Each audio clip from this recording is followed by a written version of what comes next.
राधे राधे साथियों, कैसे हैं आप सभी। उम्मीद है स्वस्थ होंगे, मस्त होंगे। श्री ठाकुर जी की कृपा हम सब पर बनी रहे।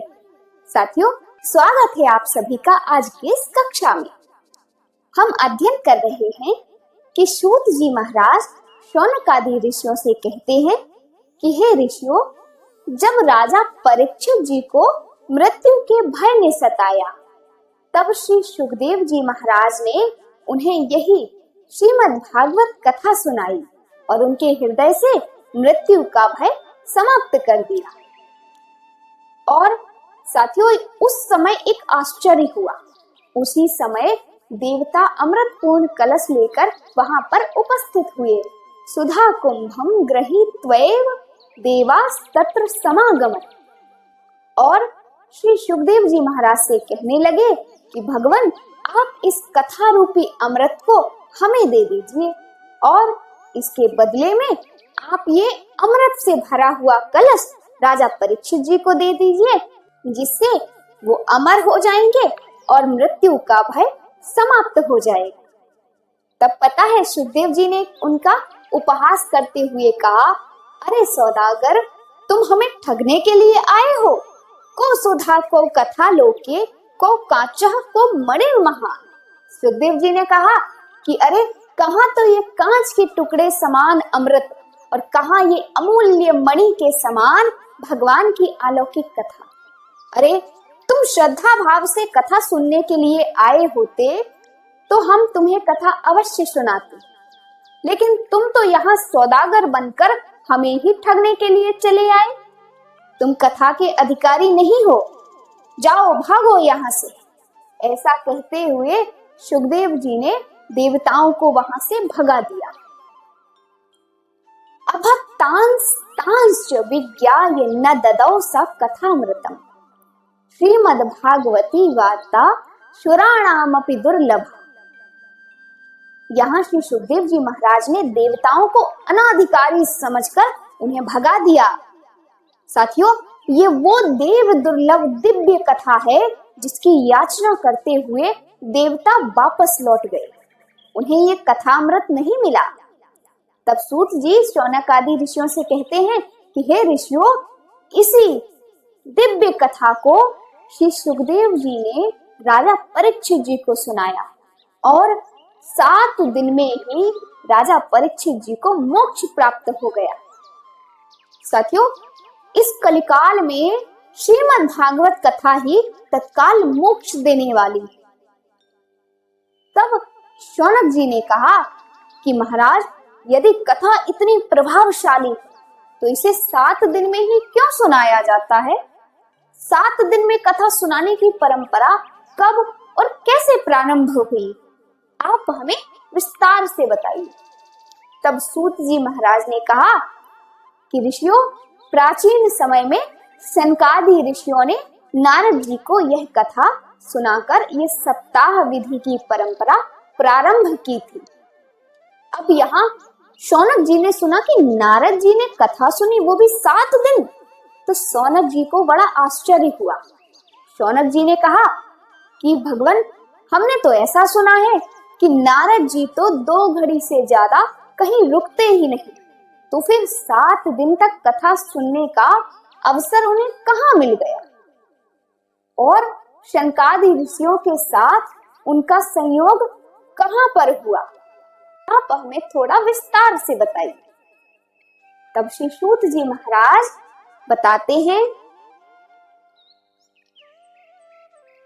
एकेदा हि विशालाया चत्वारि ऋषयो मलः सत्संगार्थं समायाता ददृशुस्तत्र नारदम। सूत जी महाराज कहते हैं कि एक बार बद्रिकाश्रम में, जिसे हम विशालापुरी भी कहते हैं, तो बद्रिकाश्रम में सनकादि ऋषि सत्संग के लिए आए। सनकादि ऋषि कौन है? सनकादि ऋषि ब्रह्मा जी के मानस पुत्र हैं। ये सदैव 5 वर्ष की अवस्था में रहते हैं, दिगंबर वेश में रहते हैं। तो सनकादि ऋषि जब बद्रिकाश्रम में सत्संग के लिए आए, तब उन्होंने एक आश्चर्य भरा दृश्य देखा। क्या? सनकादि ऋषियों ने देखा कि नारद जी चिंतातुर व्याकुल होकर भगे चले आ रहे। तब सनकादि ऋषियों ने पूछ लिया, कथम ब्रह्मांडीन मुख कुतश्चिंतातुरो भवान। अरे भैया, आप इतनी चिंता से व्याकुल हुए कहां भगे जा रहे हो? आपकी चिंता का क्या कारण है? आप तो लुटे हुए व्यापारी की तरह लग रहे हो। अरे, आपको किसने लूट लिया? भैया, आप जैसे महान ज्ञानी संत को चिंता शोभा नहीं देती। आप अपनी चिंता का कारण बताइए। साथियों, किसी के मुख पर तो 12 बजते हैं जब उसको बहुत ज्यादा चिंता होती है, लेकिन यहाँ पर नारद जी के मुख पर तो 12 क्या 24 बजे हुए हैं। नारद जी ने कहा कि भैया, आपने बिल्कुल सही कहा, हमें किसी ने नहीं लूटा, क्योंकि हमारे पास लूटने लायक कोई धन ही नहीं होता। हम संतों के पास भला ऐसा सांसारिक धन नहीं होता है जिसे लोग लूट सके। हमारे पास तो केवल राधा नाम का धन होता है, हरि नाम का धन होता है। साथियों, यहाँ पर हम भजन लिखेंगे। कौन सा भजन? भजन में हम लिखेंगे, हमारो धन राधा श्री राधा श्री राधा, हमारो धन राधा श्री राधा श्री राधा। साथियों, ये भजन लिखेंगे हम। फिर भजन लिखने के बाद यहाँ पर नारद जी ने कहा सनकादि ऋषियों से कि भैया, हमारे पास तो हरि नाम का धन है, और वो धन कैसा है? वो धन ऐसा है कि जो खर्चे नहीं कोई चोर न लूटे, जो खर्चे नहीं कोई चोर न लूटे, दिन दिन बढ़त सवाई, पायो जी मैंने राम रतन धन पायो। यहाँ पर नारद जी कहते हैं कि भैया, हम संतों के पास तो ऐसा धन है जिसे आप कितना भी खर्च करो लेकिन वो कभी भी समाप्त नहीं होता है। हमारे धन में एक विशेषता है। कौन सी विशेषता? कि हम अपने धन को जितना खर्च करेंगे ये उतना ही बढ़ेगा, दिन ब दिन बढ़ेगा। और कहते हैं कि हमारे पास जो हरिनाम का धन है, इस धन को कोई चोर लूट नहीं सकता है। और यहाँ लिखा है कि दिन दिन बढ़त सबायो, ये धन जितना बांटोगे उतना ही बढ़ेगा, दिन दिन बढ़ता जाता है। और ये सत्य भी है, ऐसा होता भी है कि आप जितना भजन करोगे, यदि आप पूरे मन से भजन करते हो भगवान का, तो दिन ब दिन आपका भजन बढ़ता जाएगा, है ना। और भजन ऐसा है कि जिसे कोई भी नहीं लूट सकता। तो यहाँ पर सबसे अंत में कहा है कि पायो जी मैंने राम रतन धन पायो।